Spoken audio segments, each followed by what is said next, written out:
Let's make some delicious beef belly bananas. Really tender, really sweet. So this is like pork belly, but this is beef belly, you know. So we're gonna be seasoning up very simply: salt, pepper, garlic on all sides. Pretty heavy. I mean, it's a pretty thick piece of meat. So if you were to make beef bacon, this is where it comes out of. You would to cure it, or even just smoke it and slice it. You just pan fry it. Gonna be using the next grill smoker. We're gonna be running it at 275 degrees the whole time. Very simple recipe. We're gonna be smoking it for 3 hours, and also got a drip tray on the bottom for easy cleanup. So 3 hours later, bark looks really good. So from there, we're just gonna slice it up. And there's tons of fat in this, of course. It's a beef belly, but nonetheless, it was really good. So you want to slice it up, you know, some cubes. Then we're going to be adding it to a foil pan along with some brown sugar and some barbecue sauce. I'm using a bourbon barbecue sauce. This was extremely juicy.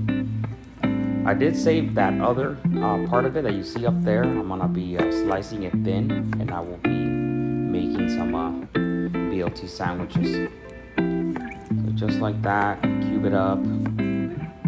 And to me, almost all the burn-in recipes are the same. You know, smoke them at 275.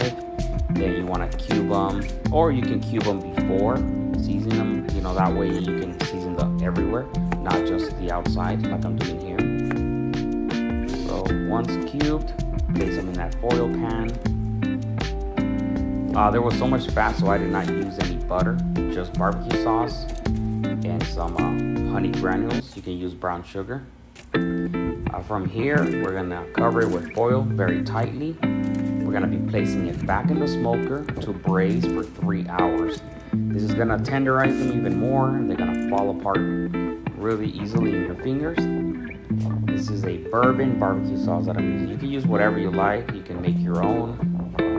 And from here, probably about 2 tablespoons or so of honey granules.